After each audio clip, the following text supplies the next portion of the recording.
What kind of name is crack candy? Well, we're still gonna try to make some.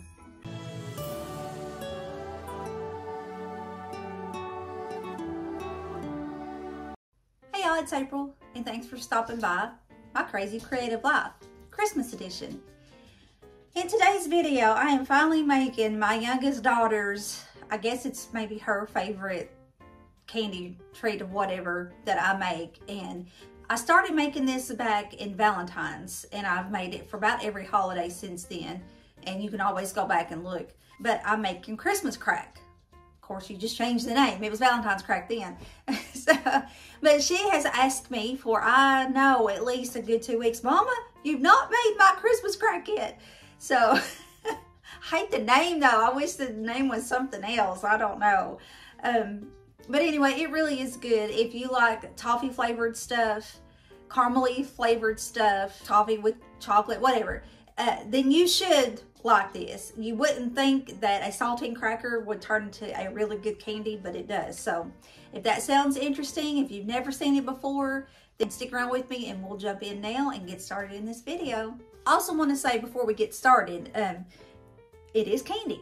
And if you have watched any of my candy making videos, there's one thing that I have told you in every single video. It starts out slow, but then it gets to moving fast. And when it gets to moving fast, you got to move fast or it will burn and scorch. So you want to go ahead before you even get started, or at least when you first get started, get out like a cookie sheet pan and put some parchment paper on it or some wax paper. You probably don't want to use aluminum foil. Most likely it will stick with aluminum foil. But anyway, I will use parchment paper, and then we will lay our saltine crackers out on top of the parchment paper, because when the sugary mixture is done, then we've got to get it on there super fast. So go ahead and get that ready. Oh, you want 1 cup of butter or 2 sticks. Then you want 1 cup of packed brown sugar. And what I mean by packed, if you're not familiar with that term, means that you pour your brown sugar in there and you press down, and then you pour more in there and you'll press down, and you keep doing that until you get it back to the top and you can't press any more down. And then when you plop it out, it looks like that. It takes the form of the whatever that you've got it in. So 1 cup of brown sugar, 1 cup of butter. And we're going to put that in our pan and let that melt. It doesn't call for vanilla, but I would like to put about probably a teaspoon of vanilla. Okay, while that's starting to melt, let's go over here to the counter, or back to the counter, and start laying our crackers out. Normally, I use my super duper pan, but the last time it seemed like it gave me trouble. So I'm going to try my smaller pan. I don't have any idea what I've done with my medium-sized pan. So let's see if this will work. It's so...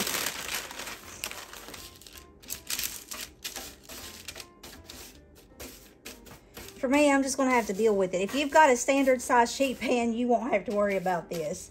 But I don't. I do. I just don't know where it's at. Okay, try to get your crackers touching if you can.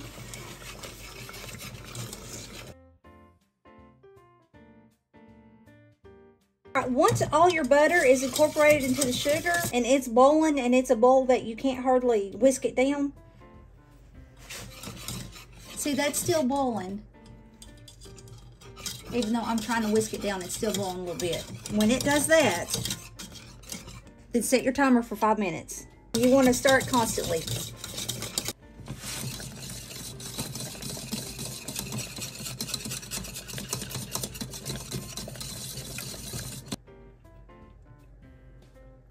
Okay, you can see how thick it's getting. I still have about 3 minutes left, and because I have to move quick, because this is candy. Once this has been cooking for 5 minutes, I got to move quick. I won't have time to move my camera, so I'm gonna go ahead and move it now really quick, and then come back and stir some more until my 3 minutes is up. Okay, if you can see that it moves around with you, but then just as soon as you stop stirring, it kind of spreads back out, and it's a lot more brown than it was.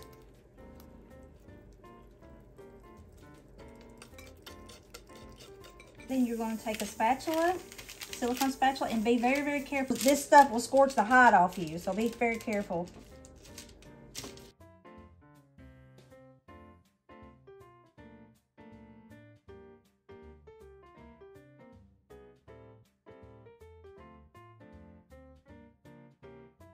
You're going to take this it looking like this, and you're gonna stick it in the oven. You're gonna set your timer for 5 more minutes. All right, in the meantime, you wanna get out your chocolate chips, your candies, sprinkles, whatever it is you wanna put on top of these. This is a bigger bag of chocolate chips. That's the reason I've got my cup out. Where's my fingers at? You want either like the small, I think it's the 12-ounce bag, or you can roughly do about 2 cups of chocolate chips.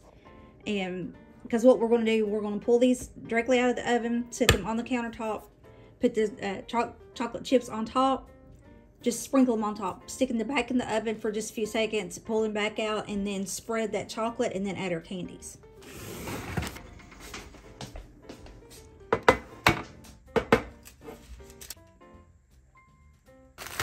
I don't think they're going to need a full 2 cups. They might.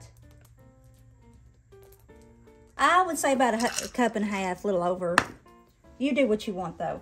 I'm going to pop these back in the oven for about 10 seconds, 10-15 seconds. The oven's turned off, but there's still, you know, a lot of heat left in there. So I'll just stick them back in there for about 10-15 seconds or so, just long enough to kind of help melt down that chocolate.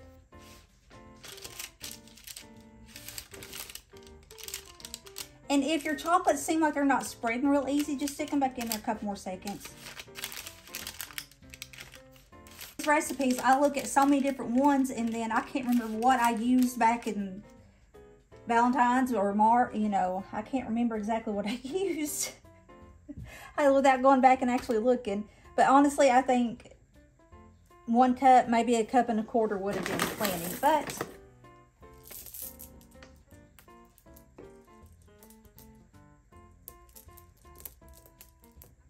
now you can take the time to try to flatten these out if you want, or you can just throw them on there.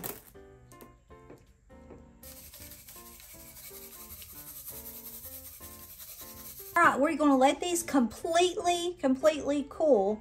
Then once they are cooled off, cold, then we will break them apart and we will store them in an airtight container. And they won't last in my house a week, if that. But they should last on your countertop probably, my guess is about 2 weeks, 2 to 3 weeks.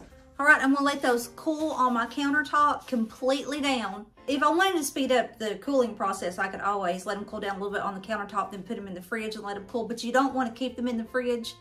You don't want to store these in the fridge where it is that caramely, you know, candy type stuff that we made on the stove.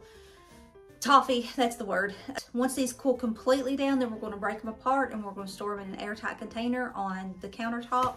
They should, my guess would last about 2 to 3 weeks on your countertop, but honestly, I don't even know if they'll last a week, because like I said, my youngest absolutely loves them. She likes to take them to her little friends at school. My oldest one, she actually likes them too, and take them to her buddies, but my youngest really likes them. So anyway, I'll meet you back whenever these have cooled down, and I'm going to break them apart and put them in the airtight container. But here's a view from the top. Oh, one more thing. If you don't want chocolate chips, you can also use white chocolate chips or the white bark or the white candy melts and put on top of there. And you can see your color better, obviously, if you use the white chocolate instead of the dark chocolate, whatever. But I think I prefer the chocolate over the white, but it's an option. All right, it is not the next day. I just got hot, so I had to get out of that sweatshirt, put t-shirt on. And so I let these cool completely on my counter, and then I stuck them in the freezer just long enough for me to get my dishes done, because I wanted to get that chocolate hardened up. Everything else was cold and hard but the chocolate, so that freezer, you know, it helped harden it up. So anyway, we're going to break it apart in our airtight container, and then that is it. And I tell you what, that is smelling so good. I know I'm off topic. That's April, I guess, but later, way after Christmas, I will teach y'all how to make some onion broth. That is onion broth I had made a couple years ago and canned, and I'm making some homemade potato soup, and I'm using onion broth, and oh man, it smells so good right now, boiling those potatoes in that onion broth. But anyway, let's get back to the candy. So I'm going to break it up, put it in an airtight container, and then that's it. So I'll go ahead and say, if you've liked the video, go ahead and give me a thumbs up. If you haven't subscribed yet, I really hope that you go ahead and hit that little subscribe button. But anyway, I guess that's all. So I'll shut up talking and let you get back to your day. And I hope you have a blessed rest of your day. And I will talk to you in the next one. Bye.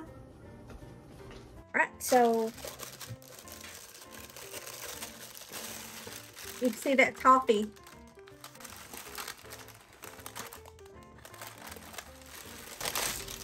And you just break it up. You don't necessarily break it up in individual crackers. You just break it however you want to break it. However big, however small.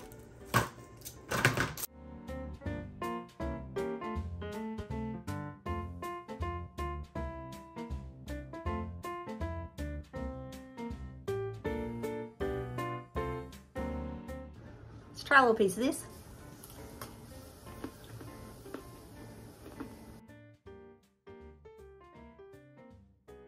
It's crispy because of the crackers. It's kind of crunchy, but yet kind of chewy because of that toffee in there. And then that chocolate kind of gives it just more of a smooth, I guess, texture. And then, of course, you've got the chocolate and the toffee. And you don't really taste the crackers, other than maybe just the salt in it, but that brings out the sweet. So it's really good. So if you like toffee stuff, if you like caramel stuff, then you should like this. It's pretty good. And if you like this video, check out my previous Christmas video, and you may want to check out my 13 Snacks of Halloween series too. Talk to you soon.